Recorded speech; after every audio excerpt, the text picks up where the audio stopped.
everyone, and thank you for joining me today. Welcome to my studio. This series is designed to help inspire you in your creative practice, to motivate you, maybe to educate you, or to create a forum for us to share our common successes, frustrations, joys. So today I'm sitting here and I'm just varnishing the sides of my panels, and I do that so that I can create a smooth surface that the tape won't stick to, because I like to use the edges of these panels as the frame themselves. So I don't frame my works when they're finished. I use a deep edged panel and I tape it out so that no material falls over and gets attached to the sides of the panel, so they have a very clean look, and that's a style I like. Sometimes I think my whole studio practice would be best if I were always just making new stuff. That's the juice, that's the fun part, but there's a lot of different tasks involved with a studio practice, and here I am just doing a basic thing. So I have these boards and I level them off and use them for pouring. So you can see these funny cups that are stuck to it. That's because I put my paintings up on the cups so that the pouring medium can pour over the edge, just drip over the edge and create this nice rounded edge.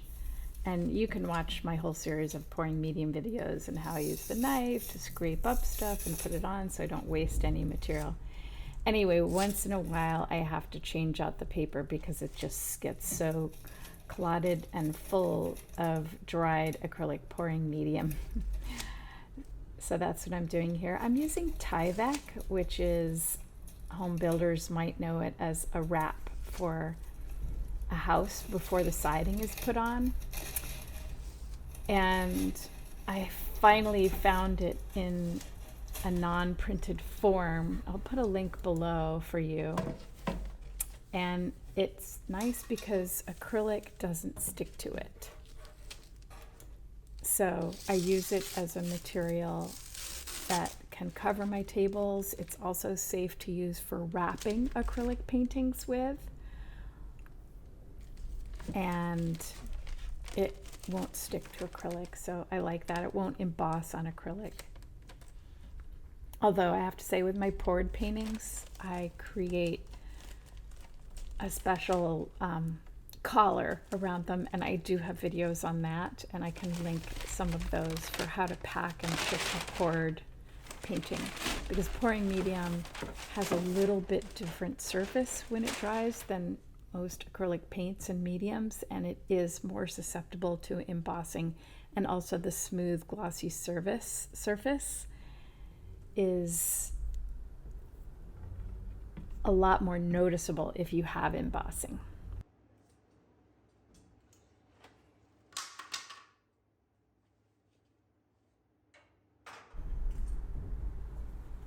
My studio is cold. So I've got all these layers on, scarves and hats and vests. And then what's great is I finally bought myself one of these jumpsuits, I guess work suits, boiler suits, whatever you want to call them. And I just slip that on over all my layers, and I'm like a little abominable snowman all bundled up here, but I keep my clothes from getting dirty, and then I don't always have to wear paint encrusted clothes to and from the studio and out in the world in between. So I've got here this yellow blob on the Tri-Art palette that you see on my table. I will link the Tri-Art palette also for you, because that's a really cool palette for acrylic painters. Stuff peels off of it. I don't know why I'm showing you this. I recorded this a while ago. Putting it away, I guess. Anyway, this palette here is great for doing pours, which means that I just tint an acrylic medium with color, and then I pour it down, and then I peel it up, and I use that as a collage element in my mixed media works. So I've been needing some yellow. I made that. Here I am just cleaning, sweeping up. Oh my gosh, I love this little drafting brush. I don't even know why I bought that in the first place, but it's great for cleaning off the table. I have a studio in an industrial area, and the freeway goes right above. And so a lot of dust and debris collects frequently in my studio, so it's really helpful to keep it cleaned off. So the process I just recorded, cutting out these pieces and making all these decisions, and I first had this piece. Well, I'll show you. I saw this piece, which was sort of like a little blob off of the bigger piece, and I put that there, and I liked it, but it was too subtle, so I wanted something that was slightly more. Anyway, I'm just showing you the process I just did, because it didn't record as I thought it had. So I was sort of moving it around and trying different placements. So I'm gonna photograph my idea and let myself think about it. Now that I'm using a lot more collage materials in my mixed media paintings, I've had to devise a whole new system for creating the materials and organizing them so that I can find them in a moment's notice. So in the past, as a painter, I would just mix a color on the fly. Any color that came into my mind, I'd just mix it up right there and paint with it. But what I found with this type of working is that would be way too slow if I had to paint every paper on the fly and wait for it to dry and then cut it up. It would be super slow going on a piece. That would be maybe multiple days just to put one shape in the work. So I've created this whole library of different colored pours, painted fabrics, painted papers, because I don't use found materials at this point for the most part, except my pieces with native plants materials in them. And I create palettes in advance, and then I mix all the colors and make a bunch of sheets. And so I have them organized according to color. So there's a red drawer and a blue drawer and a green drawer, clear, I have clear pours, etc. This is a great little shelving unit that I purchased at IKEA. It's actually made of metal. You know, I'm not a big fan of plastic. It's sometimes hard to get away from in this modern world. But I searched around and I found this little unit, and it's pretty affordable. I'll put a link for it in the description box below if you want a similar one. And then in the background, you can see those stacked white boxes. Those are actually catering trays. And I use those for the paper materials that can just be stacked up with each other.